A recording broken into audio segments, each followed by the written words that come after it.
Allagadda national హైవేపై శనివారం రాత్రి సుమారు 11 గంటల సమయంలో బొగ్గు లోడుతో వెళ్తున్న లారీ బోల్తా పడింది.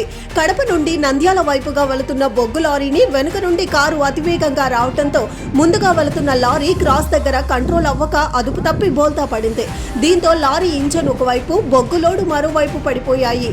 లారీ డ్రైవర్కి స్వల్ప గాయాలయ్యాయి.